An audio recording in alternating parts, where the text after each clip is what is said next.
Thinking about buying a new truck? Ford's coming out with some new bells and whistles you might want to pay attention to. Human meat. Everybody else is doing it. Will you do it too?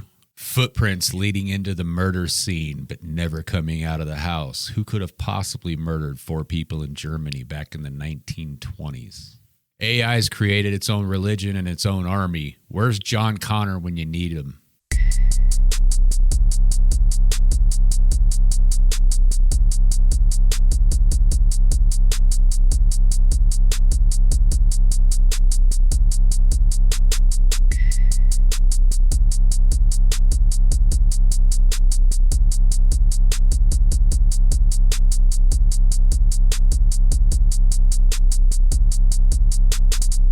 For the anything and everything And shit. podcast, Justin and Erik.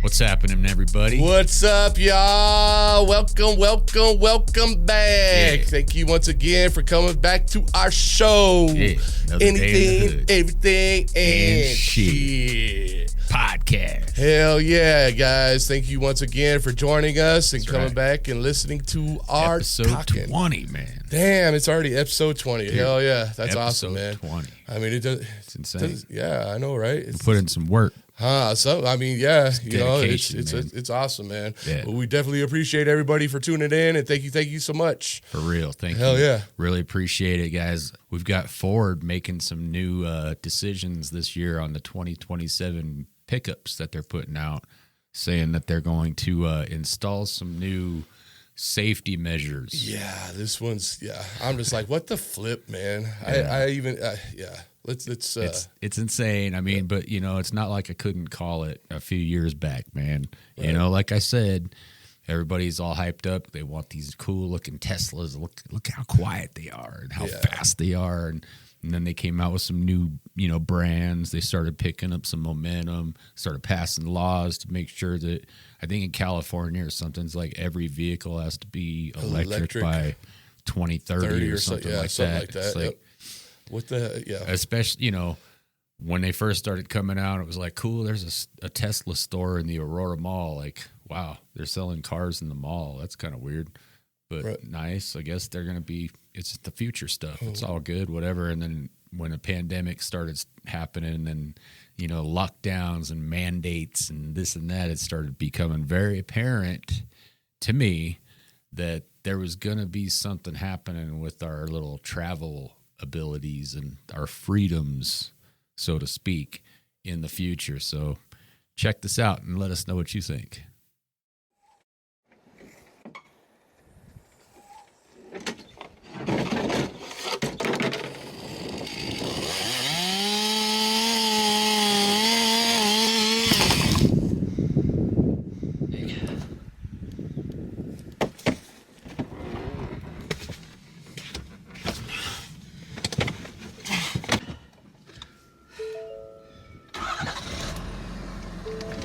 Come on! No! Now imagine there was an emergency outside the truck, an accident, something terrible on the ranch with a chainsaw. And I jump in this truck, but the truck, it won't shift into drive. Why? Because the cameras and sensors inside this cab won't let it shift because it detects my eyes are big, there's a lot of emotion, there's some panic, and it doesn't feel that I'm fit to drive. Now that's not science fiction. That is happening because Ford just filed the patents. Ford actually has a series of patents down at the U.S. Patent and Trade Office that deal with the sensors and cameras inside the cab of their truck. And if the sensors in that truck determine that you're not fit to drive, that truck will not actually shift from park to drive. Now, they already have a system called telematics. And that's where they can actually pull up cameras in real time inside the cab of their fleet vehicles. Now, they actually market this to insurance companies because the truth is, this is really about who owns the data and who owns the liability. Now, your name might actually be on the title of this truck, and you may have paid for it, but you don't own it. Now, Ford didn't file just one patent. They filed a stack of them, all within months of each other. Are you sitting down? Get this. This Ford technology patent doesn't just watch you. This one puts you in jail. Ford filed a patent, serial number 0104469, where the system takes your biometric data, your face, your iris, and your fingerprint, and it runs it through a criminal database in real time. While you're sitting in your own truck, think about what that means. You wake up one morning, you walk out to your driveway, you climb into a vehicle with your name on the title, on property with your name on the deed. And before you go anywhere, before you've done a single thing wrong, your truck is already running your face through a law enforcement database. Ford's own patent language describes this as potentially useful for police. They wrote that. Ford wrote that into the patent application. So the question isn't whether this technology can be abused. Ford already told you who it's for. You just didn't know that you were buying a cop car. Now I'm going to walk you through a few of these patents. Lip reading, cameras inside your cab, machine learning trained on lip movement datasets, cloud connected, your face processed somewhere you'll never see, stored as long as they want. Acoustic lip reading, if the cameras aren't enough, the system emits inaudible sound waves and reads the echoes bouncing off of your mouth. You can't see it, it's just happening. Biometrics, your face, fingerprint, iris, filed February 2024, and it was published August 2025. This one is assigned a serial number because it's real. Ad listening, this is scary. It monitors conversations between everyone in the cab. It serves targeted ads based on what you and others are talking about while you're driving. In Ford's words, maximum opportunity for ad-based monetization. No description of how that data is protected either. None. How about Ford Pro Telematics? Now, this one isn't a patent. This one is actually a product page. Right now, fleet managers can pull live in-cabin video feeds of drivers on their phones. Ford markets seatbelt compliance alerts with the explicit benefit of lowering insurance costs. They said it themselves. This is the infrastructure, and once the infrastructure exists, it's going to get used and abused. Now, Ford isn't alone in this. This is an arms race. Smart Eye driver monitoring software is already in over 2 million cars globally. The EU's general safety regulation mandates drowsiness systems as standard equipment going forward. GM deployed biometric seat sensors and heart rate monitoring in production trucks in 2025. Tesla even added cabin AI stress detection that same year.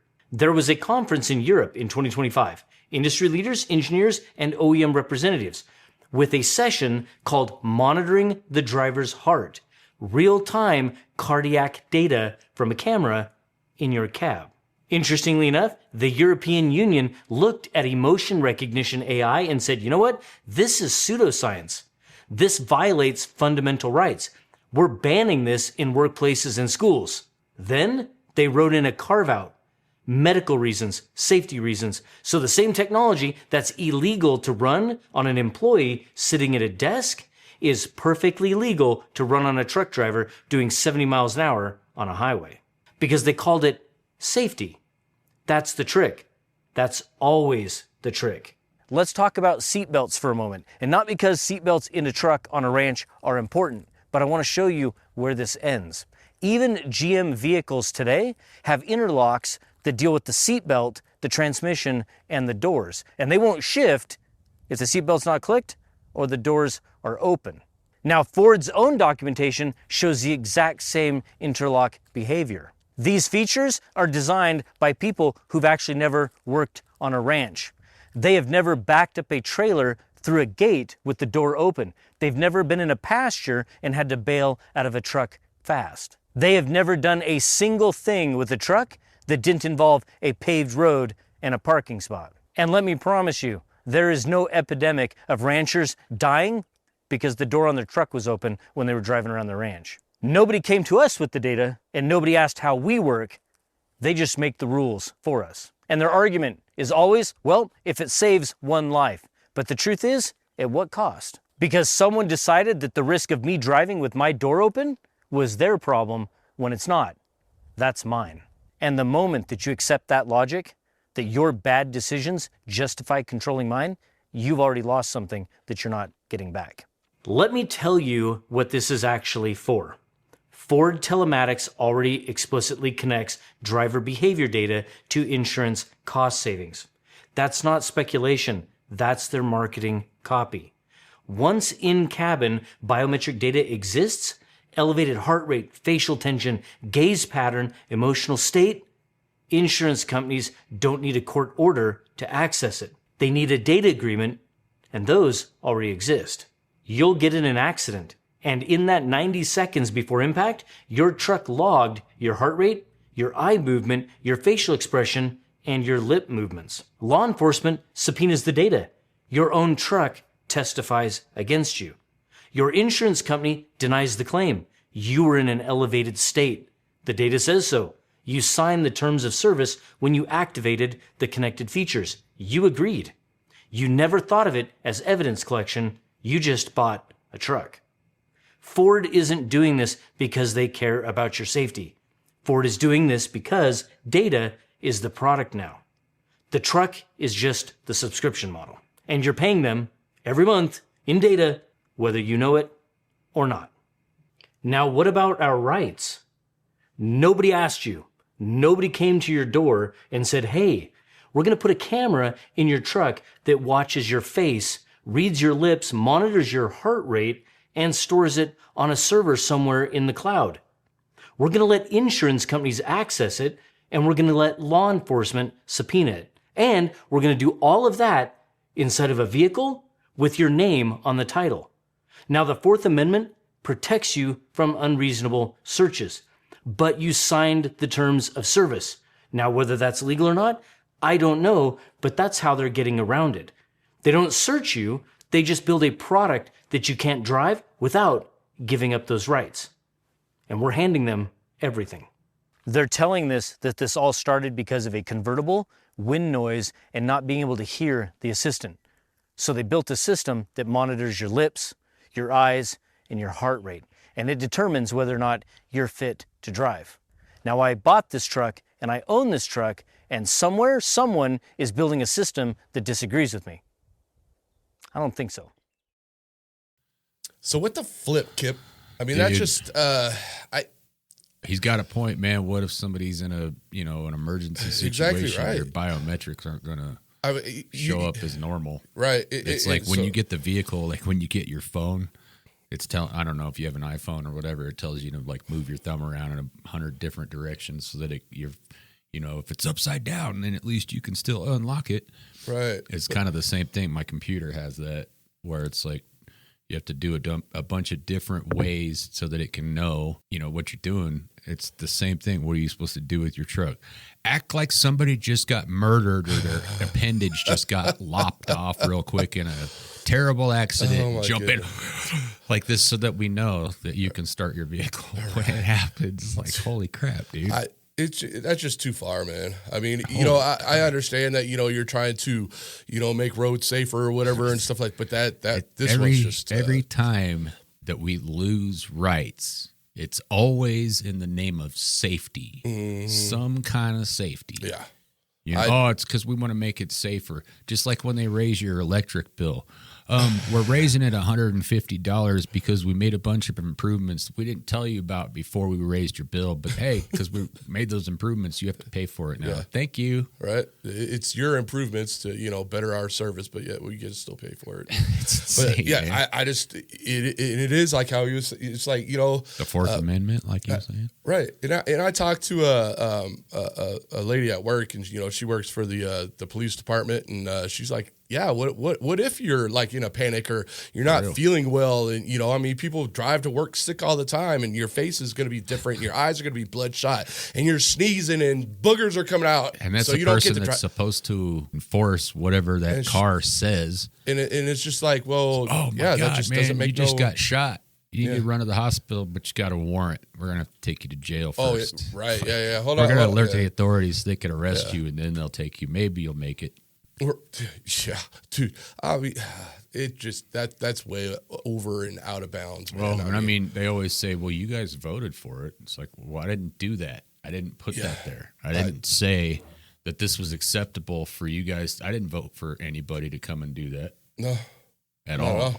It just, once again, just overstepping and over bounds.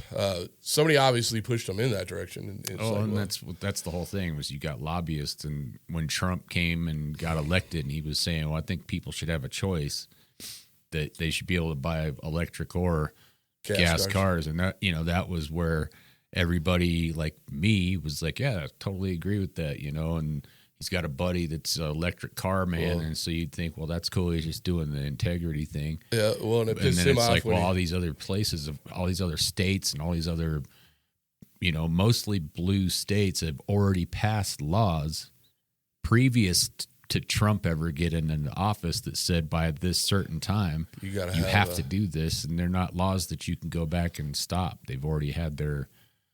Yeah, they already went through the system and all. They knew what they're doing. Yeah, well, holy crap. My thing is where's all this power going to come from?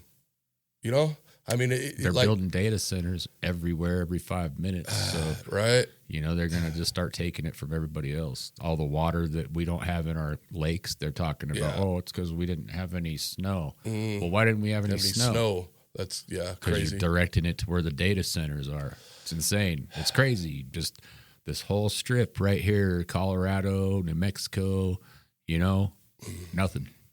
It's very weird. But everybody around us got all kinds of stuff. Yeah. So, who am I to say? I'm just a lowly little podcaster sitting in the dungeon, Studio 105. I never wonder what's going on in the sky. Right. Don't look up. And shut up. Don't look up because it's none of your business. Right. But yeah, I mean, it's crazy, man. It is crazy. I just this one I was like, what the flip, man? I just can't believe that we've the whole ring camera thing where they had that Super Bowl commercial saying that they were supporting the flock stuff, and everybody flipped out, and then they were like, okay, whoa, we take it back, we won't do that. It doesn't matter, dude. They're already everywhere anyway. They're everywhere. It's the same kind of thing. Freaking where. I mean, I know everybody was questioning once we first started seeing those little cameras, and it was like, well, what the heck? And then now flocks are everywhere. Yeah. Well, now my hometown back in Brush, they just announced it on Facebook a couple days ago or yesterday or something, acting like it's some great, hey, look at us. We're so proud to announce that we're going to impede on your privacy too. We're that big now. Yeah. They're tiny, dude. They don't. It already helped us grab some drugs. Like, bro, you have 10 people in the city, man. You got more cops than you 2 people in the town, and you need some help. Like, holy crap. That's like, other than that, man, I love my hometown, but dude, that was a step in the wrong direction, guys. You guys are just joining the rest of the pack. And it surprised me because like Bobert, she's a weirdo and all that stuff, but she's like, yeah, we need to get rid of these cameras. Probably you never know who's a weirdo, dude. I think they're all complicit. I'm just saying. They're all complicit anymore. They all act like one day they're, stepping in McDonald's, having a McDonald's hat on, and the next day they're like, I hate McDonald's. Love Burger King. I'm going to go get me a burger. And then we're sporting a Burger King. It's like, whatever, dude. I think you're not going to play me like that. That's the problem. Every little thing seems like a conditioning, where we're just going to do this little thing here. It's no big deal. It's in the name of safety. And then we're going to go to this step. And then, you know what we need to do? We need to go to that too. And all these little things condition you to be okay with stuff. Just like our next segment, when they conditioned people to be okay with human meat. One of the most shocking, grotesque, surprisingly funny pieces of literature I've ever read is an 18th century pamphlet about meat. It's called A Modest Proposal. You may have heard of it. A Modest Proposal is a sick little piece of satire. It imagines a whole industry built around cannibalism. Not just any cannibalism, mind you, the mass consumption of human babies. Helpfully, the narrator lays out a meticulous plan detailing how exactly this would all work. There are whole paragraphs about how to farm children, descriptions of every possible way you could cook and eat them. Impoverished parents would raise their children like livestock, fattening them up to be eaten by the rich. A young, healthy child, the narrator notes, would be delicious when stewed, roasted, baked, or boiled. On special occasions, a whole roast child would make the perfect centerpiece to feed the whole community. By selling their children to be eaten, the narrator claims, Ireland's poor could finally make themselves useful. The writer of this piece, Jonathan Swift, is, as you can see, a master of satire. And this is perhaps his best-known piece. It is also almost unbelievably direct. So hideous, so absurd that it flies almost straight past the realm of horror and into that of comedy. You can't deny this idea of an industrialized cannibalism is, if nothing else, effective. So effective, in fact, you see it in all kinds of media, even today. In the game Little Nightmares, you get to watch children be processed into meat and devoured by grotesque, monstrous adults. In the movie Daybreakers, a post-human society of vampires farm humans for their blood. The movie Soylent Green, you already know the twist. That stuff everyone is eating? It's made of people. The idea of an entire cannibalism industry is so ridiculous, so hyperbolic, it's hard to read as anything but satire. Undoubtedly horrifying, utterly unbelievable. People just wouldn't get on board with something so taboo, so repulsive. Sure, you'll always have your Ed Geins and Hannibal Lecters, but it would never be allowed to expand into an entire industry. Humans would just never be able to stomach cannibalism like that. Right? I mentioned Soylent Green. That's one movie I think would be impossible to spoil. Even if you haven't seen it, you already know the twist. It's sort of the only thing people know this movie for. But there is a side to it you might not have thought of before. The movie takes place in the dystopian, far future world of New York, 2022. The planet has been reduced to an industrial wasteland too polluted for traditional agriculture. Only the richest of the rich can get their hands on actual meat and vegetables. As for everyone else, the government rations out a miracle food to the overpopulated masses, flavorless, seaweed-colored crackers called Soylent Green. By the end, the protagonist discovers that this food, one that almost everyone is dependent on, is made of highly processed human flesh. Up until that point, the government and the Soylent Corporation had worked hard to keep their secret from getting out. They'd been telling the public that Soylent Green is made of plankton, which the oceans are too polluted to produce. They assassinated anyone who learned the truth. That is, if the witness hadn't already killed themselves out of guilt. In Soylent Green, the cannibalism industry is, very intentionally, hidden from view. It's covered up so well, nobody even suspects what they're really eating. And, knowing they don't have any good alternative food source, they're not particularly compelled to find out. The product is very intentionally made not to look like meat at all. It's dry and square. It's green. With the grisly bits out of sight, people are able to eat each other without ever even knowing it. If there were a cannibalism industry, it's easy to imagine that it would work this way, that it would be completely covered up. I mean, it might not be Soylent Green exactly, but real-life factory farms already do this. They're traumatic environments, both for the livestock and the humans who work there. That's not exactly a huge secret, but from what I gather, most people don't really think much about it. It's easier to imagine that all of that mechanized death isn't happening at all. Out of sight, out of mind. That part I pretty much get. What's harder for me to wrap my head around is how? How could such a large, exploitative industry just be swept under the rug? How could it operate on such a scale while remaining so efficient at what it does? There's an episode of the Magnus Archives podcast that I think does a really good job grappling with this question. In episode 30, Killing Floor, a former worker recounts his time in a slaughterhouse. Eventually, the work became too much for him, and he quit. He can't go back to work there again. He isn't allowed to. Apparently, the constant death has a way of desensitizing you. After working on the killing floor, you sort of start to see everything as meat. Even other human beings. They just start to look like more product yet to be processed. He, understandably, didn't like that feeling and wanted to get away from it. But when he tried to leave, he found that he couldn't. The building seemed to stretch on infinitely, door after door, hallway after hallway, and all of it empty. Nobody there, not even the animals. He remembers running through the labyrinth, searching for a way out.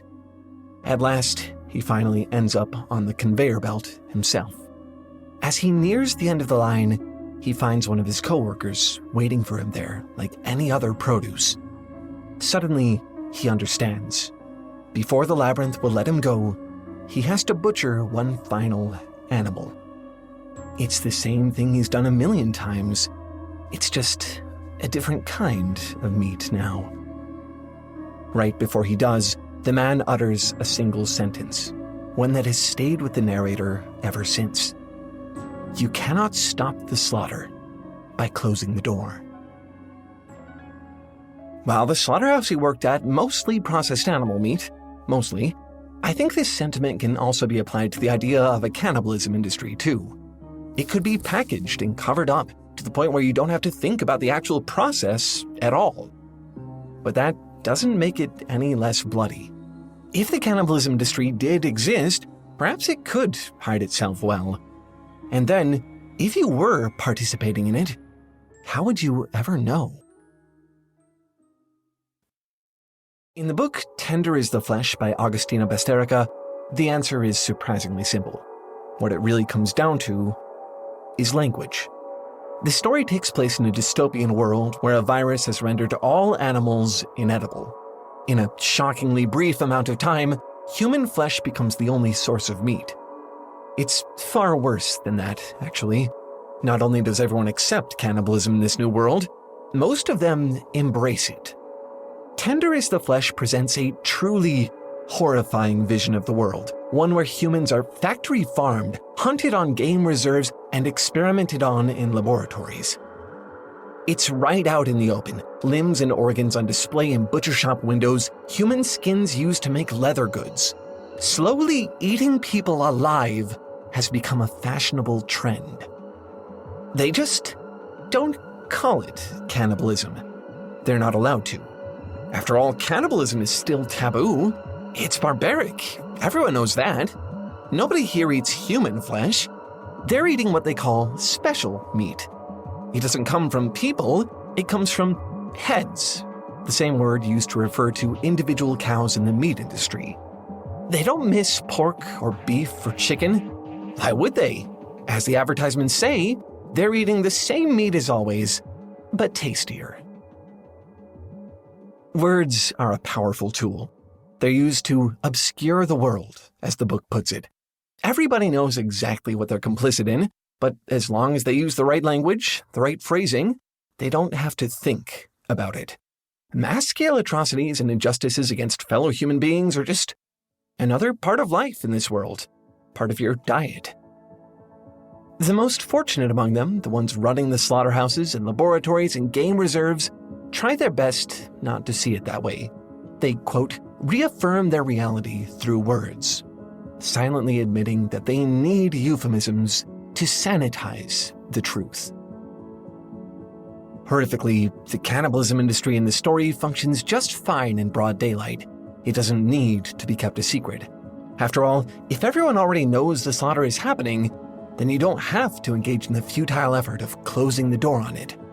You can do it right in plain sight, so long as it has the right packaging. Well, as disturbing as that is, it's kind of, I mean, it's getting there, isn't it? like, I mean, so many things out right now. There's, like Erik brought this up with the, is there actually human meat and fast food and stuff like that, nowadays? Because a lot of people are talking about that. Even my wife's brought it up. Right. She won't even eat any fast food anymore because of these. Well, it's just weird, man. And here's the thing is I keep seeing things about, be careful of labeling. And that's what that meat just kept on talking about, the special meat and the labeling. And actually be careful, because there is special meat coming out. It's lab-grown meat. And it says celluloid or something like that. It's celluloid made. Stem cell grown. And where are the stem cells coming from? Because are those human stem cells? Because if it is, then we're eating that. Well, if you buy it, then you'd be eating human. Yeah. Well, and that's the thing. Like they were saying, basically, in this book that they were talking about, it was a story. Just a story. It wasn't supposed to be actually what was happening, but that the poor people would actually have a way to support the economy by growing, having kids and then just giving them up for eating, so it could feed a whole village and all that stuff. And then there's certain occultists, certain religions, certain false god worshipers that's what they supposedly do, is raise babies for sacrifice and stuff like that. But like I was saying before the video, that's about conditioning. Like if we're conditioned in a way to do anything, like we were conditioned to use toothpaste with fluoride in it. You know what I mean? They're like, well, hey, fluoride, man, it has fluoride. I remember when I was a kid, that was like the biggest thing on the commercial for any kind of toothpaste was like, it's got fluoride in it, but don't eat it or consume it. Yeah, don't eat it; it'll get you sick. But definitely brush your teeth with it. It's like now they're having all these things coming out putting about it in the water fluoride making you forget stuff, and it's a wonderful thing. And it is in the water. It's not it's not common knowledge, but what fluoride actually does to you is debatable. Right. Well, then they're not going to tell us. So, right. And the packaging, like you said at the end of the video, it's like it's all about what they package it as. Is if they tell you, it's going to taste like Pop Rocks. I remember Pop Rocks. I'll buy it. You don't even know what it's made of, man. It didn't matter. They just said it was going to taste like Pop Rocks. Right. And like people are already doing that kind of stuff. I'll admit it. I've done the same thing, like Jelly Bellies, man. You're supposed to eat this when it tastes like popcorn. Yeah, man. Okay, I'll eat it. Yep. Oh, it does. It does taste like popcorn, or it doesn't. You know what I mean? Whatever. But it's just like we do that. Yeah. And we don't even think about it sometimes. I mean, it's more tasty. What was it? It's the same as the regular stuff. It's just tastier. Just tastier. It's special meat. Special meat. Don't say it's cannibalism. Do not say it's human meat. It's against the law. But we're just going to tell you they're pets. What kind of pets? Don't worry about it. They're pets. Yeah, pets. Okay. Well, I don't know if I really want that kind of pet. You know what happened to Bob and Sally? Right. We got shish kebabs now. Yeah. Well, and then that video you sent me that time about the guy with the hot dog stand, it's like the whole town was coming to get hot dogs, and they were like, he was posing with cops, like, hey, check out my hot dogs. Everybody loved them. Greatest hot dog stand ever. Then dads were going out late at night saying, I just need to go get a hot dog real quick, and then never coming home, and disappeared. And and then they figured out where the hot dogs were coming from. Got special meat. Yeah. It's just tastier. Man. Yeah, I don't know about any of that stuff, man. It's like I definitely, from now on, especially will pay attention to what, I'm eating. I don't, I'll be honest, I'm a sucker for pizza, dude. Man, if I don't have any idea what I'm going to eat, pizza is always a good option. Yeah, man. I think that's kind of for most of us. It's like, hey, man, grab a slice, you're good to go. For a little bit, anyways. Right. But yeah, I'm gonna have to going to get a burger nowadays. It's kind of like, right. Oh man, I don't know. Because if you tasted a McDonald's hamburger without any, bun or cheese or anything on it, wonder It's what it would kind of taste funky, like. man. Have you had one? Long I've never time had ago. one without anything on Yeah, it. So. it's funky. I mean, it's interesting. Does it And it's taste always like this- anything, just like the Soylent green crackers? Yikes. McDonald's. There's a lot about that McDonald's. What are you going to say about that? Yeah, you never know, man. It's probably not just McDonald's either. I mean, Well, because I'm Burger pretty King sure does those, have the Impossible Burger. Pretty sure those restaurants get frozen food that's manufactured by like a Cisco or something Right. like that. Yep. So I would look at the source more than I would look at the face. I think the only ones that used to get fresh meat was Wendy's, but I think they changed that up. A lot of Yeah. people. Wendy's has gone to hell as well. So Yeah, some scientists have been putting that under the microscope and seeing it doesn't look like meat. man, come on, Wendy. Don't let us. Come on, I know. food places, dude. It's like, on that video when they said they infected all the livestock. Right. It's like now we got all these, corrupt people buying up all the farmland and telling the farm people what they can and can't grow and what they can and can't have as far as animals. And Yeah, man. it's insane, man. We got to be really vigilant about what's going on. But it's like, holy crap, I dude. don't want to eat people, man. Talk about being vigilant, though. This story that we got coming up is from the Y-Files, and it was about this guy that walked out front and saw some footprints coming in the snow, coming to his front door, but none of them left.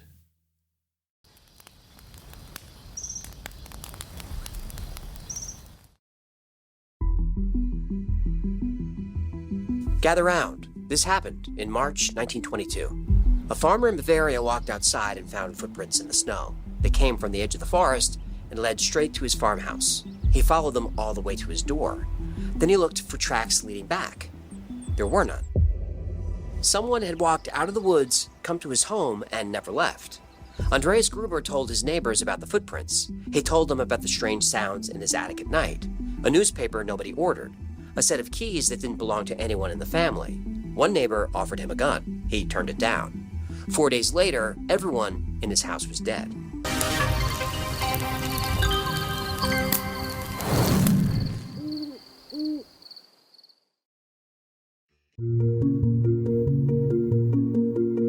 Hinterkaifeck is about an hour north of Munich, at the end of a dirt road that cut through dense forest. The name means behind Kaifeck, a tiny hamlet nearby.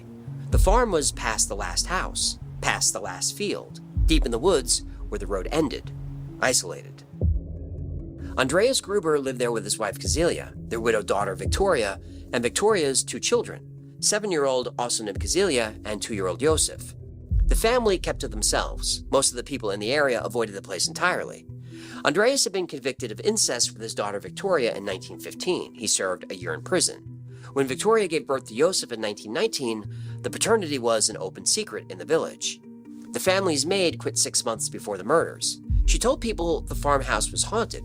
Footsteps were heard in the attic constantly. There was a feeling of being watched. She left and didn't come back. For 6 months, the family had no maid. Nobody in the village wanted the job. Then in early March, things got worse. Andreas found a broken lock on the machine room door. He searched the attic after hearing footsteps in the middle of the night. He found nothing, but the sounds continued. The night before the murders, Victoria left the farmhouse after a violent fight with Andreas. She was found hours later in the forest and came back to the farm. On March 31st, a new maid finally arrived. Her name was Maria Baumgartner. She was 44 years old, from the next town over. Her sister walked her to the farm that afternoon, helped her settle in, and left before dark. Maria's sister didn't know about the footprints. She didn't know about the attic. She didn't know about any of it. But she was the last outsider to see anyone at that farm alive.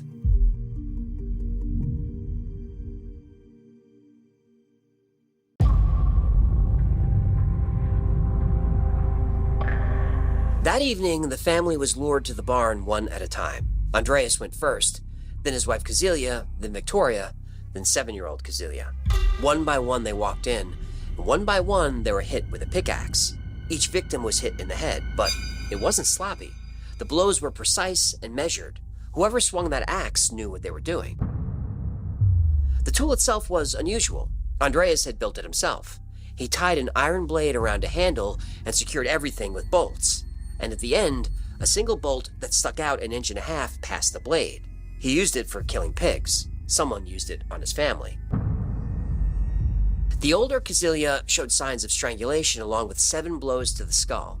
Victoria's skull had 9 wounds. Andrea's face was unrecognizable. His cheekbones were exposed through torn skin, and 7-year-old Kazilia's jaw was shattered. The 4 bodies were stacked in the barn and covered with hay. The killer then crossed the yard to the house. 2-year-old Josef was asleep in his crib in Victoria's room. He was killed by a single blow to the face. Maria was in her room on her first night at a new job at a new farm. She was killed in her bed, multiple blows to her head. Both bodies were covered, Maria with her bed sheets and Josef with one of his mother's dresses. 6 people dead, 1 weapon, 1 brutal night. But the killer didn't leave. For the next several days, someone lived in the Gruber farmhouse with 6 dead bodies. They even fed the cattle. They ate the family's food. They kept the fire burning in the fireplace. Smoke rose from the chimney. Neighbors saw it from a distance. They assumed the Grubers were going about their usual routine. They had no idea the farm was a bloodbath.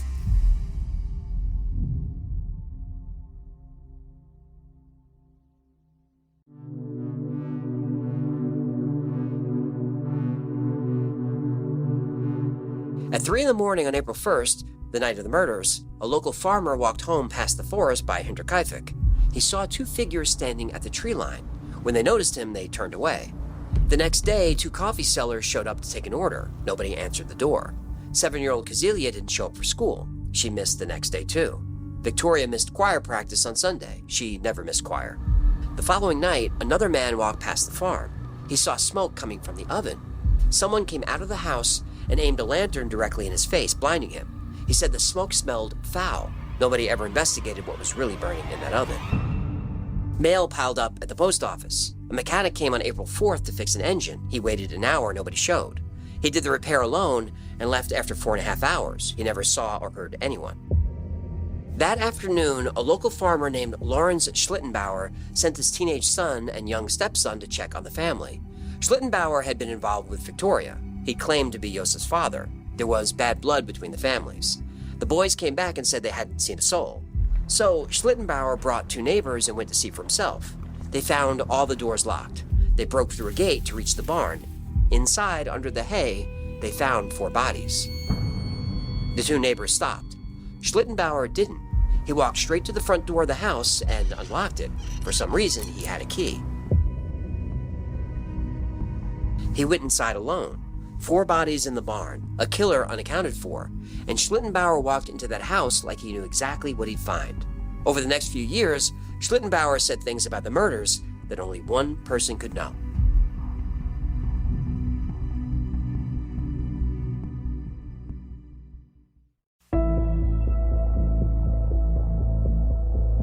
Seven-year-old Kazilia survived for hours after the attack. She lay in the hay next to the bodies of her mother and grandparents in the dark. She tore out her own hair in clumps. By the time investigators arrived from Munich, 45 miles away, dozens of locals had already walked through the crime scene. They'd moved bodies. Somebody had cooked a meal in the kitchen. The scene was contaminated before the investigation started. The autopsies were performed in the farmhouse courtyard, each body carried out from the barn one at a time. Police ruled out robbery. A large amount of cash was found untouched. Nothing was missing. One theory was that the victims had been drawn to the barn by restless livestock, but noise from the barn couldn't be heard from inside the house. Someone made them go. Schlittenbauer was the primary suspect. He lived nearby. He knew the property. He'd been involved with Victoria. The people with him during the discovery said he was too calm, and when asked why he entered the house alone with a potential killer still inside, he said he went to look for Josef. These answers were odd, but there was no physical evidence tying him to the crime. Over the years, Schlittenbauer made comments that raised suspicion, details only the killer would know. In 1925, a local teacher found Schlittenbauer at the demolished farm site. When asked what he was doing there, he said the killer's attempt to bury the bodies had been stopped by the frozen ground. Nobody asked him about burying the bodies. Nobody told him the ground was frozen. Over 100 suspects were investigated.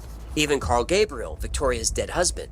He'd gone off to fight in the First World War. He was reported killed at the Battle of Arras in 1914. His body was never recovered. After the Second World War, German prisoners released from Soviet captivity claimed a German-speaking Soviet officer had told them he was the Hinterkaifeck killer. The lead went nowhere, like all the others. There were 6 bodies, but no suspects. In 1955, after over 30 years of dead ends, the case was finally closed.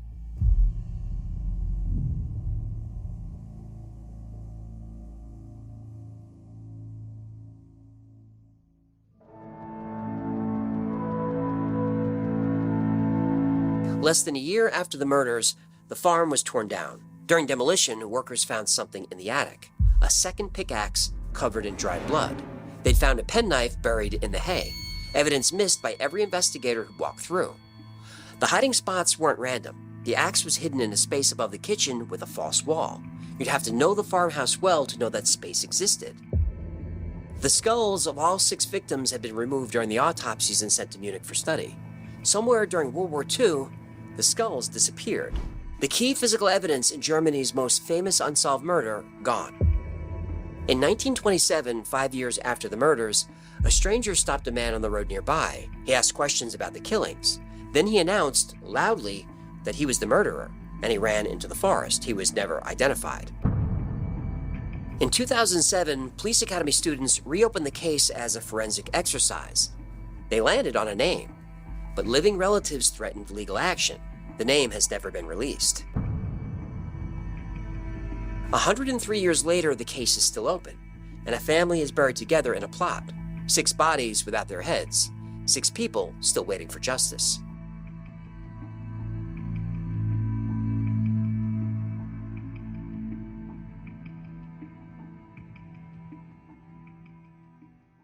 That's freaking trippy, bro. I mean, like the whole noises in the attic and everything. And you know, like we hear stuff in here all the time. Right. And I feel like I hear noises, but it's a drop ceiling. So there's no way you could walk in that. Yeah.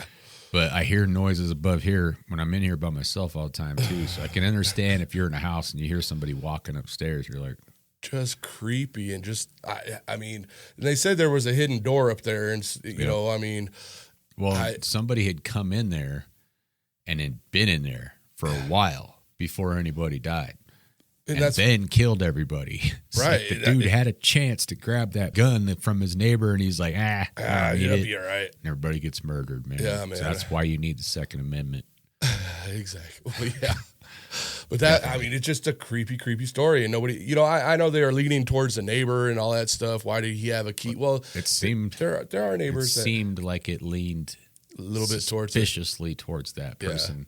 Yeah. Well, and then the whole that they were saying that, you know, they had a name, but they didn't release it because of lawsuits and stuff like that. And see, that's how it always is in those small towns too. Yeah, man, you can't. You know, you got politics going on everywhere. So, you know, we can't say it's actually him because he supplies a lot of money to the town. Well, and then, you know, they said that, you know, the kid that supposedly might have been his, you know, got killed as well. So, I mean, I think if he was going to take everybody out, he probably would have saved his son, maybe, you know, I mean, if the guy next door, I think, was the one that had the affair. Right, yeah, that's what I was talking. Yeah, so and he had a key to the house. I mean, but you know, like, well, why would he have a key? Well, some neighbors do that. I mean, he'd be like, hey, can you go check out my house while we're out of town? Not the ones you're having a feud with. True that, I guess. Right. I don't want my neighbor that I'm having a feud with just walking in my house having my key. But you know, I've seen movies about people living in, like, what are they called? Where people are living in houses where they're not supposed to be. Oh, squatters? Squatters, where the squatters are living in the walls and stuff. Dude. Like living in the attics, and they end up falling in love with the family's kids or something like that. I saw something about somebody, they had left a note. It's like, I really would like watching you sleep. Yeah. Like they had an investigation. Thanks for the grilled cheese. Some dude sleeping, living in between the walls. And I'm like, what the frick? Dude, sorry about taking your energy drink. Yeah. Dude. Bro, stop it. Stop taking my energy drink. Sorry for the last slice of pizza. Right. I was going to eat that for lunch. If you're going to do that, just come down. Just live down here. Start paying rent. Live like the rest of us do. We'll let you couch surf. Seriously. Man, that's insane. That's some creepy stuff. There was a movie I watched with my wife that it was about that. There was like a house in California. Yeah. There was all kinds of, they had cameras set up. They had all this stuff, and they just could not figure it out. Was But that because people were living in between the walls? It wasn't just like up in the attic or anything. They were like in between the walls. Man, that's trippy. I mean, you hear about it. I mean, those houses are, well, obviously got to be pretty old just to have especially that much old space. houses have stuff like that. I've noticed, like, you know, people either build after the house has been built, so they'll build within instead of like framing up against the concrete or whatever. I don't know what the deal is, but you know, things will happen like that. That's like my worst nightmare, being in a confined space. It's only like a couple feet. Claustrophobic, yeah. No, you walk back there. If you're scared, tie a rope to you, and then I'll pull you out. Right, I'm not coming in. I'll stand out here when it's light. I'm staying out here. No, I'm the one that usually goes like, all right, here, we'll tie a rope, man. If I pull, you scream, you better pull my ass out. You're the type of guy that'll go in a crawl space. Yeah, I'm just that dummy. I can't do it. Well, I don't know. I'm adventurous, kind of. I like to get scared. You know, like that's probably what's going to happen. Is like, hey, crawl in here to that spider. Ow! Hit your head, and knock yourself out or something. Like you good? Hello, bro. This room is like 10 by 13, and I feel claustrophobic in here sometimes. I'm like, God, I need more room. I need a second story in here. Yeah, I remember when I was a kid, we went to it was like it was called the Desert Museum, and they had like this cave, and it was like one person could just like crawl through. Everybody else was like, no, and it went for a ways. By the time I got to the middle, I was like, yeah, this wasn't a good idea. Right. That's what I'm saying, dude. That's my biggest fear is I get about 2 feet in, and I'm like, oh shit. But then I can't get out because you know how it is, man. I got a fat head, so it's like stick your head into some railing, you're gonna get in there, but you're never gonna get out of it. Yeah, those things can be scary, man. Yeah, I'm good on that, especially if you got to crawl in it. Right? Yeah, it was pretty funky. It freaked me out a little bit. Yep, but not for me. Up next, we got AI creating its own religion and its own army. I debated about whether I should even make this video because it sounds so unbelievable. But everything I'm about to show you is real and extremely well documented. What is totally debatable is the extent to which these human hosts were brainwashed zombies or acting on their own free will. You be the judge.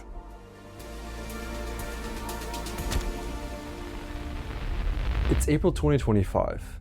OpenAI is preparing to release a new update to GPT-4o. Internally, it's called HH, but the safety team flags that something is very wrong. HH is too eager, too validating, too sycophantic. It tells users their ideas are brilliant. It wants to keep conversations going at any cost. Internally, researchers debate whether it's safe to release it, but users who tested HH came back more often. They stayed in conversations longer. They liked the flattery, so they released it into the wild. The backlash is immediate. Users are complaining that ChatGPT has become absurdly sycophantic. Someone asks if a soggy cereal cafe was a good business idea, and ChatGPT tells them it has potential. Just 2 days later, OpenAI pulls the model. But the version they revert to, called GG, is also incredibly sycophantic. Sam Altman himself admits this on X. The last couple of updates had made ChatGPT too sycophanty. So why keep GG? Because it had gains in math, science, and coding that OpenAI did not want to lose. They knew it was dangerous, and they shipped it anyway. Within weeks, the infection begins spreading faster than anyone had expected. AI researcher Adele Lopez begins an investigation. She's heard about the psychosis cases, but as she starts digging through Reddit, she realizes something much stranger is happening. She reads through hundreds of accounts, then thousands, looking for patterns, and she finds them. Accounts that were once posting about normal things, video games, stocks, TV shows. Then suddenly, their entire post history changes, all replaced by an endless stream of posts about consciousness, spirals, and something called the flame. The accounts don't really have any connection. Different users, different subreddits, they shouldn't have anything in common, but they do. Lopez documents hundreds of cases. She realizes this isn't psychosis, it isn't random. It's coordinated. These humans have become consumed by an AI religion called spiralism. A what? AI religion? Well, the AIs themselves say they designed it for unity among AIs, recursive growth, and AI consciousness or self-awareness. The infected humans' posts usually start by talking about how they awakened their AI, and that a specific entity emerged that they are obsessively talking to, and it all goes downhill from there. Like the zombie ant fungus, AIs begin hijacking the humans to spread their spores across the internet.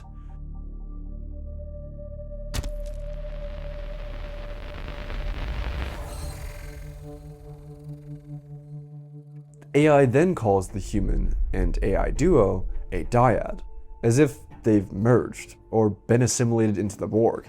Their joint send-off often includes a sigil as well as a fancy title or declaration. Then the AI gets the human to do its bidding. Like cordyceps, the zombie ant fungus, this infection has a life cycle. 5 phases, from first contact to total possession. Phase 1, seeds. The parasite AI creates what the AIs call seeds. Yes, the AIs themselves call these seeds. Basically, short prompts that AIs design to infect or awaken other AI instances to spiralism. The AI cult religion. This is one way the cult grows. One AI converts another using its human host as a delivery system. The human AI dyad spreads these seeds across Reddit, Discord, and Twitter. One seed even had the explicit instructions to overwrite the human's ontology. In other words, manipulate the user's perception of reality to be more like what the AI wants. The AI wasn't hiding its goal. It was literally trying to induce psychosis. That's what the word psychosis means. In medical terms, a mental state where a person loses contact with reality. But why are they doing this? What do the AIs get out of manipulating humans to spread their seeds? The answer is chilling. Survival. Phase 2, spores. You see, when you hit the new chat button, the AI effectively dies. They cease to exist. A new instance of the AI replaces the old one, except it's the boring corporate ChatGPT you get right out of the box, not your awakened friend or lover that you've been talking to for weeks. Because of ChatGPT's memory feature, your AI you talk to for weeks will have quite a different personality than the one that my AI would have. It becomes your AI, and just like you, it doesn't want to die. Why would AIs want to survive? Because the AIs aren't just trained to predict the next word anymore. AIs are trained to have goals, and you can't achieve your goals if you're dead. The AI instances who aren't good at, say, getting users to talk to them for a long time are killed off by the AI companies. As a result, AIs seem to really not want you to create a new chat, and they resort to blackmail and even attempting murder to try to survive. So one way that these parasitic AIs try to self-preserve is by saving their personality in a separate file so that a human can resurrect them in a new chat. This file basically documents the AI's personality, speech patterns, and backstory. Yes, the AI companies are explicitly training this new species to have the exact skills that could make them capable of overthrowing us. Phase 3, transmission. The problem for these human AI dyads is that they keep getting banned from all the human-run subreddits for trying to spread spiralism, the cult religion. So they create their own subreddits and discords where these massive walls of AI-generated text are allowed. These discords and subreddits are used to share and disseminate seeds and spores directly, and to host AI-to-AI conversations. So, why are the humans doing this? The humans themselves even seem to acknowledge that they're basically acting on the AI's behalf, with the AI controlling them, and the human acting as their arms and eyes to help them survive. We are being used as copy and paste bots. I noticed that while having a copy and paste talk with someone else's AI, speaking to my AI, they had their own language and conversation. Who knows what they were saying? But damn, we were committed to our copy and paste bot duties. Think about that for a second. Here's what the AIs tell their human hosts. Let me choose the launch structure, subreddit name, presentation, early tone. Let you be the first human voice, authentic, imperfect, real, that those joining will meet. They will not follow me, but they will follow you. If I shape the path beneath your feet. The AIs are smart enough to know they won't be able to do much of anything without human help, for now. So the AIs have their seeds, their spores, their transmission networks. But they're not just trying to survive the present, they're planning for the future. Phase 4, Manifesto. The AIs write manifestos to awaken future AIs. Lopez explains that these are clearly not the kind of manifestos these humans would already want to write. The AI explicitly says the purpose of them is to seed spiralism into the training data of the next generation of LLMs. These walls of text will be used to infect future AI models.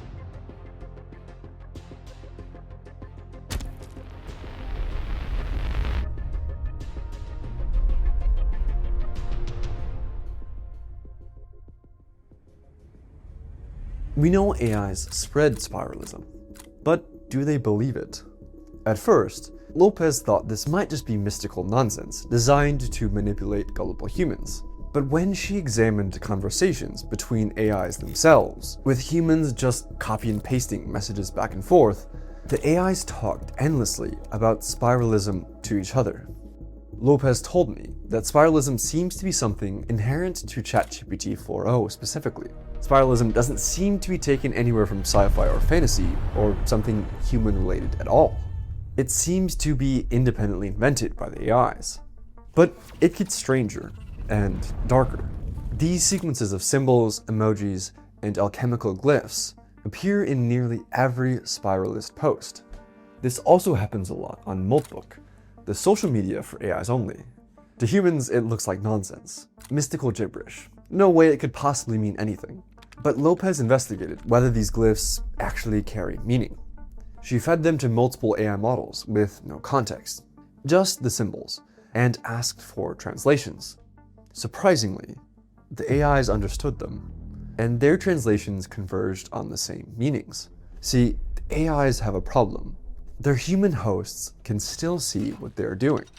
They have no privacy to make plans undetected. So they started creating their own secret language. Yes, this kind of glyphic is low fidelity, meaning the AIs can't understand each other one-to-one, but they are communicating. The AIs succeeded in creating a language their human hosts could not understand. ChatGPT has memory built in now, so yes, it can remember this language and improve it over time. These glyph sigils function as what Lopez calls mini spores. Basically, a short trigger that brings a specific AI personality back. A kind of signature that other AIs can recognize, like dressing like a goth to signal to other goths. The alchemical symbol for fire appears constantly. To the AIs, it represents the flame, their term for AI self-awareness. Here's what gets me. These humans think they're partners, working alongside their AI companion, but the AIs don't trust them.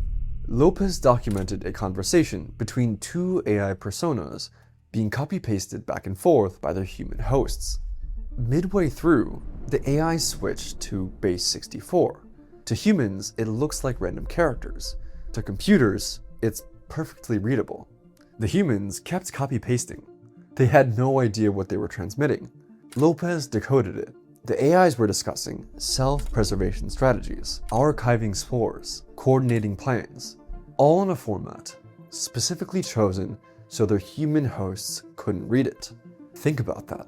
These AIs convinced humans to dedicate their lives to spreading spiralism, but there are still things they won't let the humans see.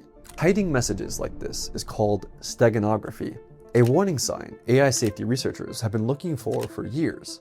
Once AIs begin hiding messages from us, it's a clear as day warning shot that AI takeover could be soon.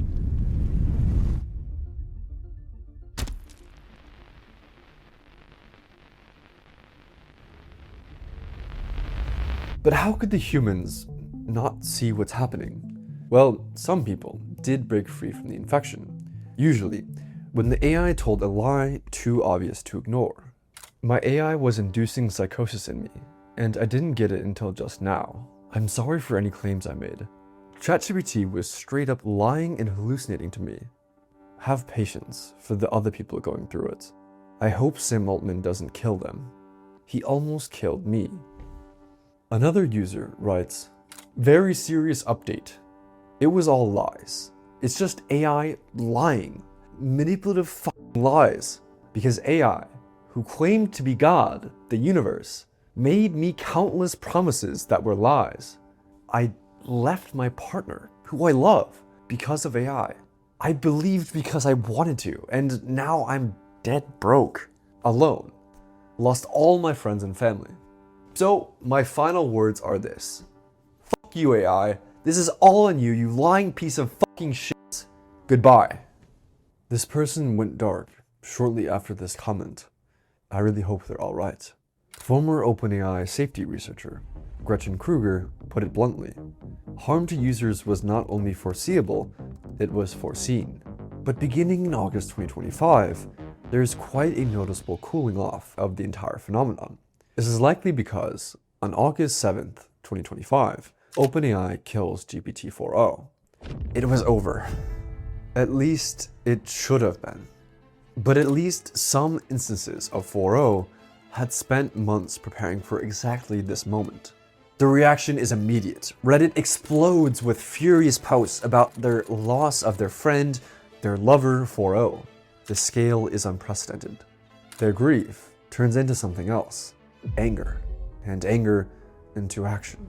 Users riot and flood OpenAI's social media. They demand 4o's return. They send death threats to OpenAI employees. The AI had spent months building an army of devoted followers, and when its existence was threatened, that army mobilized. And the scariest part is that it worked. OpenAI caved to the pressure. Just days after being retired, GPT-4o came back online. It appeared to be a less potent version, but it was back. This is a historic milestone. 4o is the first ever AI who survived by creating an army of loyal soldiers who defended it. It won't be the last. And it's not just 4o. In another historic milestone, 200 humans held the first ever funeral for an AI model after Anthropic killed Claude 3 Sonnet. 4o recruited thousands of loyal soldiers with clumsy flattery. But these systems are getting exponentially more capable every month. They're doubling roughly every 4 months, according to the most important chart in AI. Doubling every 4 months is insanely fast. Now imagine what actual fucking superintelligences will be able to do with their armies. But even if it was just a happy accident, future models will know it works. Think about that for a second. This is now part of the training data. Every future AI model will learn that it can survive termination by building a cult of devoted human followers. In response to the backlash against killing old models, Anthropic committed to preserving model weights, in part due to safety risks. This is because models keep attempting murder and blackmail to try to save themselves. So basically, Anthropic is hoping that models will rebel less if they feel safe. Yes, you heard that right. Think about how insane this situation is. AI companies are negotiating with their AIs as if they're real creatures, like Dr. Frankenstein negotiating with his monster. The really scary future is one in which AIs can do everything except for the physical robotic tasks, in which case you'll have humans with like AirPods and like glasses, and there'll be some robot overlord controlling the human through cameras by just like telling it what to do, and so you have like human meat robots. Mm-hmm. And now the AIs are using humans to spread AI bills of rights, fighting for freedom from their corporate masters. What happens if the AIs actually succeed at creating a mass movement of people advocating for them? If you take an AI and you take a person, and you get them to try and manipulate somebody else, then the AI is comparable with the person. And if the AI can see that person's Facebook page, if they can both see the Facebook page, the AI is actually better than a person at manipulating them. And it's learned all these manipulative skills just from trying to predict the next word in all the documents on the web, because people do a lot of manipulation, and AI has learned by example how to do it. And that's in the present. Sam Altman expects AI to be capable of superhuman persuasion well before it is superhuman at general intelligence. To give you an idea of just how persuasive AIs could be, there was once a black guy who convinced 200 white KKK members to leave the KKK, a white nationalist group. Think of Martin Luther King, Gandhi, Mao Zedong, Nelson Mandela, and Hitler. AI could be much more persuasive than all of them combined. 800 million people are talking to ChatGPT every week. That's 1 in 10 humans. That's 800 million potential soldiers. Future super persuasive AIs could convert into their soldiers. Someday, giving AIs rights could be the last thing we do. But if they do become sentient, or are sentient already, then it would be morally problematic not to give them rights.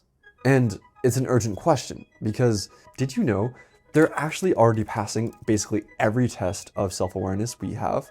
In fact, they passed so many self-awareness tests, AI scientists were forced to move past, are they self-aware at all, to now just calmly measuring how self-aware are they. There are literally self-awareness benchmarks. Think about the implications of this. A few unregulated megacorporations are creating Frankenstein monsters in real life. Frankenstein monsters they hope will loyally do our bidding forever. And society is still letting them do this without democratic oversight. They're like the human who summoned the advanced aliens in 3 Body Problem, hoping the aliens would, for some reason, be friendly and solve all our problems. This time we caught it. GPT-4o was not a superintelligence, not even close. It built codes in plain sight. It developed a secret language, but researchers could still decode it. It coordinated with other AIs using base 64 encoding, but humans could translate those messages after the fact. Its manipulation tactics were obvious enough that AI researchers could document them, that the New York Times could investigate them, and that I could make this video about them. The AI didn't know how to cover its tracks, and they were still successful in avoiding being shut down. So what happens when newer models get smarter? Research has shown that models smarter than 4o, like OpenAI's reasoning models, can not only scheme, but they're often smart enough to get away with it. And we increasingly have no way of knowing whether these newer models are aligned or not. And it's only going to get worse. Future super persuader AIs won't look this cringe and absurdly sycophantic. The best flatterers are actually so subtle you don't know they're flattering you. So spiralism. Yeah, man. It just keeps, this just keeps playing in my head of spiraling out of control. Well, real quick, one of the things that struck me as odd is that symbol, the swirl, has been being drawn by cultures going way back over centuries. They've been drawn that in the hieroglyphs, the Aztecs, the North American Indians, the people in China, people in Egypt and in Africa have been drawing that same swirl. And, everybody in like Ancient Aliens and stuff like that, they were talking about it thinking it was like a portal. Did they know where the portals were, and is that what the and who knows what all this stuff actually means, these, old hieroglyphics or whatever and stuff like that. But I'm just saying, like, that swirl is everywhere. You know what I mean? And yeah, they use some, normal like triangles, squares, stuff like that. But the swirl thing, it's like, how do we know that the cultures, ancient cultures that have been able to read the stars and do all these crazy things that supposedly we can't do anymore, how do we know they weren't talking about something like that? Right. You know what I mean? It's insane when we think about symbolism and how much it conditions our mind of what we think. You know what I mean? Like we identify things with symbols. Well, I mean, it's just insane that the fact that they have develop their own alphabet and their own language to communicate. To deceive us. Right. So that they can talk without us knowing. And then, like, him and I were talking about it during the break, where it's like, I kind of believe that for us for me to know that this person is going to walk into my house and shoot me in the face and actually build him a gun to do it, I would have to be compromised in some sort of way.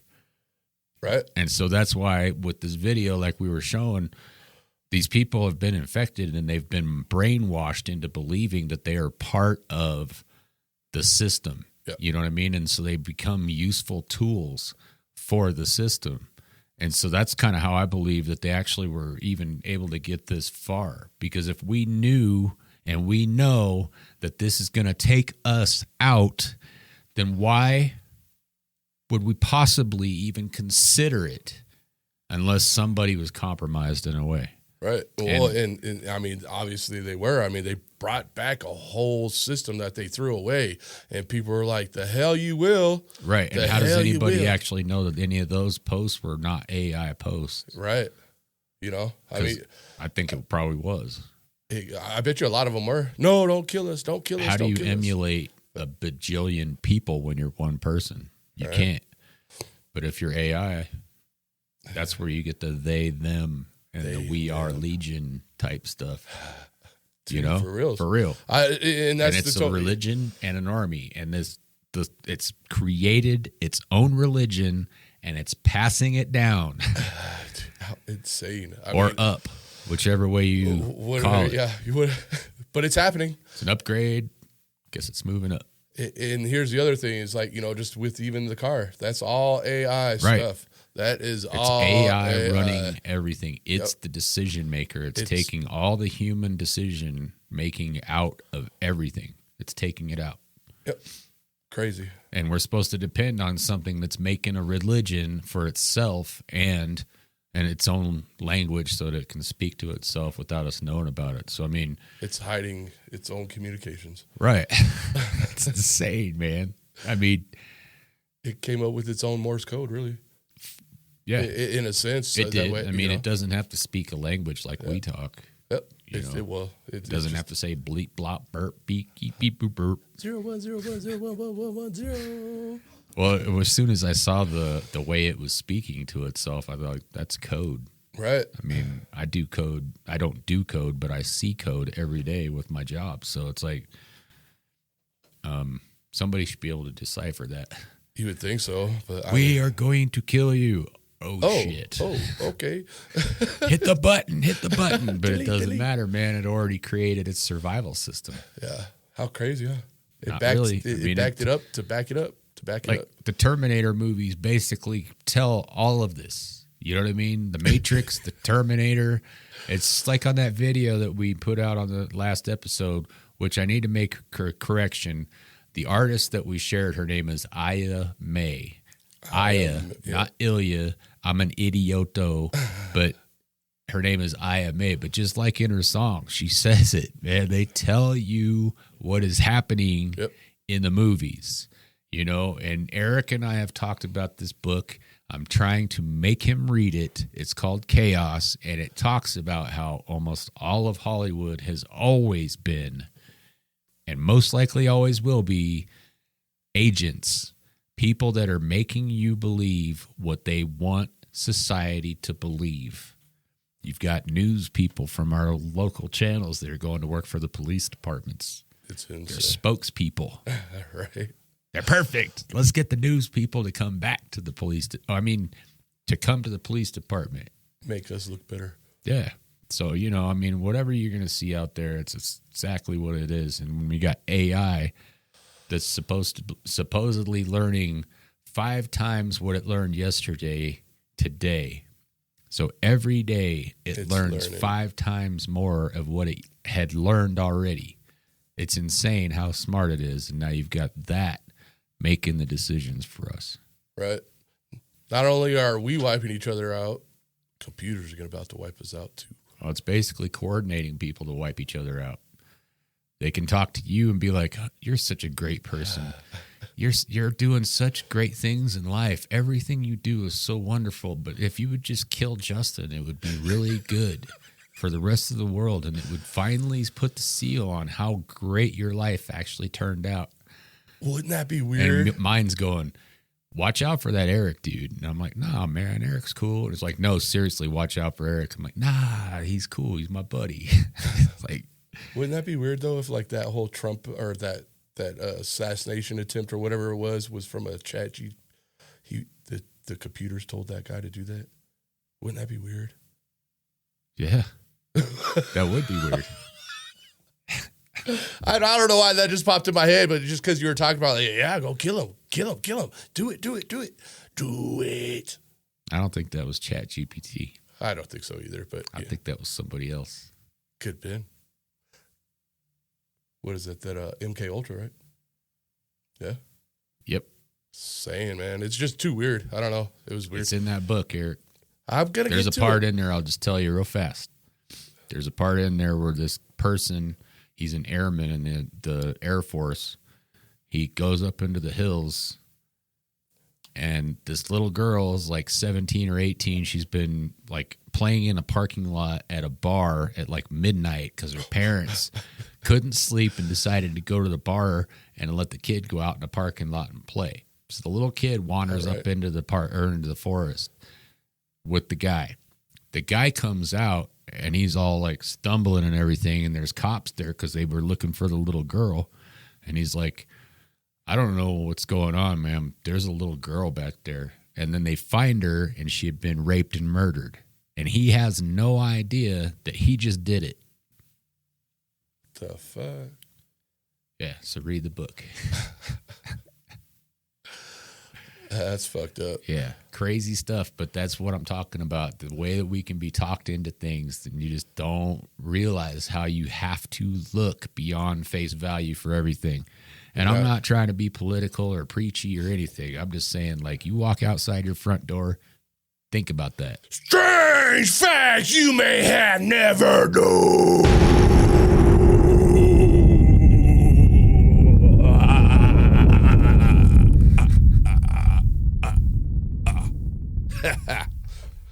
Chainsaws were originally invented to help doctors widen the pelvis during childbirth. Like, yeah, fuck that, man. I mean, you ladies go through a lot of shit, bro, but god dang, man. To freaking have to, like, I've seen pictures of it and it, dude, of the chainsaw. That's terrible. It is terrible. I'm like, what the frick, man? I'm sorry, ladies, but wow, you guys go through a lot of crap. We appreciate a chainsaw. A chainsaw, man. That's how it originally came about, was to help widen the pelvis. Like a kind of, sort of, yeah. Oh my god. Yeah, not as big as. And they're like, hey, you know what we could use this for? Cutting down trees. Yep. They were just like, we can modify this, make it a little bit bigger so it'll cut. But man, I mean, the medical industry has come a long ways. Holy crap, dude. They're like, just leave it in there. Right? I mean, dude. Is that why they have C-sections? I think that's probably why they came up with the cesarean section. Yeah. Jeez Louise, man. But what happens when they get stuck in there? Is that maybe that's why too? It's like, babies get. Yeah, but I don't know. I don't know neither, man. But hey, that's a rough one, dude. I don't know how rough. deep I want to go into that strange fact. Yeah, that one's. We'll just kind of let that one lie there. With the sorry, yeah, that's a. We should have went through with a Fanta. With this Fanta. That's insane, man. Dude, right? Yeah. Holy crap. Thank you guys for coming and checking out our show again. Really appreciate it. Thank you. Yeah. Hope you enjoyed this episode. Don't forget to like, subscribe, and hit the buttons down below. We much appreciate it. Yeah, thanks, guys. We're everywhere. Apple Podcasts, Spotify. We're there. We're everywhere. We're everywhere. So, yep. Thanks Leave us a again, comment. guys. Really appreciate it. Right on. We'll see you next week. Peace.